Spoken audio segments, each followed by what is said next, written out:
le pido que por favor indique su nombre, RUT y comience su exposición.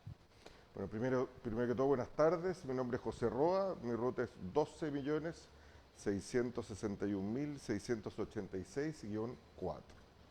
He pedido esta audiencia pública, participar en esta audiencia pública en mi carácter de académico de la Facultad de Derecho de la Universidad de Chile, donde imparto el curso de Derecho del Consumidor. Eh, el derecho del consumidor en la propuesta de los expertos está presente y hay razones de peso para mantener su inclusión en el texto constitucional. Hoy día no está presente en nuestro texto de manera explícita y en mi opinión profesional es necesario incluirlo por los efectos que esto trae aparejados. En primer lugar, establecerlo como un deber del Estado. En segundo lugar, establecerlo no solo como una obligación, en este caso de la Agencia Nacional de Protección al Consumidor, el CERNAC, sino que particularmente respecto de organismos sectoriales que tienen a su cargo la supervisión de ciertos mercados particularmente regulados. Tiene efectos también respecto a los recursos constitucionales que están aparejados, incluso con esta actual constitución, donde no está reconocido expresamente, ha habido una larga historia de recursos de protección en materias vinculadas, como por ejemplo los recursos de protección en materia de seguridad financiera y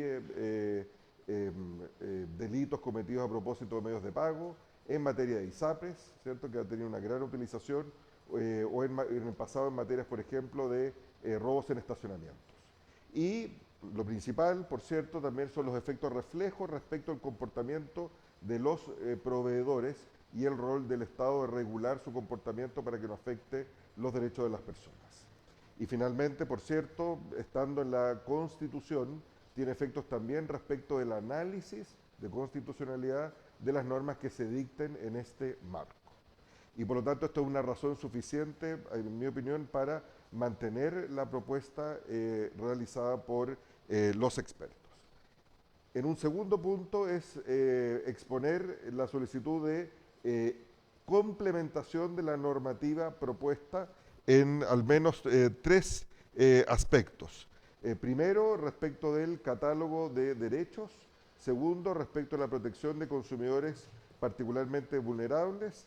Y tercero, respecto de la defensa independiente del consumidor realizada por las organizaciones de consumidores.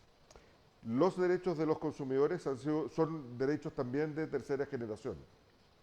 De hecho, fueron reconocidos el año 85, se dictaron directrices precisamente para la protección de los derechos de los consumidores en el marco de, en aquel tiempo, el Consejo de los Derechos Económicos, Sociales y Culturales. Y por lo tanto, la protección de los intereses económicos de los consumidores son también expresión de la protección de sus derechos humanos.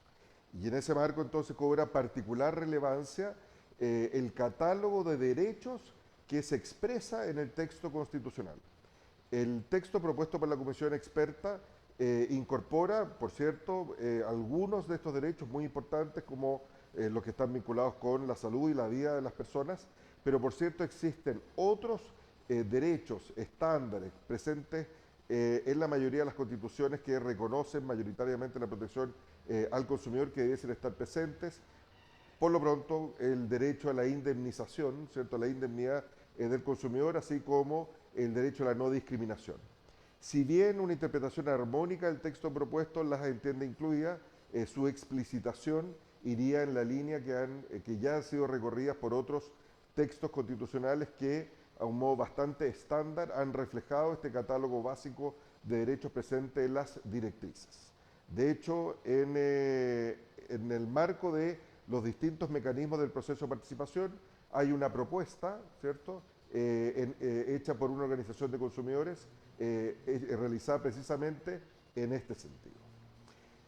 El segundo punto que me parece que sería adecuado complementar es respecto de la protección de los consumidores especialmente vulnerables. Hay efectivamente un espacio de confusión respecto a la protección de consumidores que se encuentran en particular vulnerabilidad por distintas razones. Es parte de lo que se está discutiendo hoy día a propósito en el marco, por ejemplo, del Comité de Política Pública de Protección al Consumidor en la OCDE, lo que se está discutiendo en esta misma perspectiva en el marco de la Unión Europea, y recientemente han salido documentos no solamente que reflexionan respecto a las implicancias que esto tiene, respecto de la interdependencia de los derechos de las personas y cómo la protección al consumidor puede colaborar con una mejor protección, sino que también estudios bastante aplicados, como por ejemplo respecto a las vulnerabilidades que enfrentan los consumidores en la era digital en particular. Y el tercer punto donde me parece que sería adecuado complementarlo es respecto del reconocimiento de la defensa independiente de la protección de los consumidores organizados a través de organizaciones de consumidores. Un sano sistema de protección al consumidor requiere pluralidad de actores que efectúen adecuados balances y chequeos entre los actores del sistema. Una buena agencia de protección al consumidor requiere de contrapartes de organizaciones de consumidores que puedan hacer de contraparte efectiva respecto del ejercicio de sus propias facultades. De manera que un mal ejercicio de la función pública se vea compelido, constreñido y complementado con la labor que realizan las organizaciones de consumidores. Al día de hoy, por ejemplo, la defensa de los intereses colectivos de los consumidores es compartida por las organizaciones de consumidores, de tal manera que eso ha ejercido, en mi opinión, un adecuado chequeo y balance respecto al ejercicio de estas potestades públicas que son de la mayor importancia. En conclusión, la solicitud realizada tiene por objetivo primero reforzar la necesidad de aprobar el texto propuesto y por las razones explicadas, y de complementarlo estableciendo el catálogo tradicional de derechos de los consumidores, la defensa de los consumidores particularmente vulnerables y complementarlo reconociendo la defensa independiente de los consumidores a través de las organizaciones de consumidores.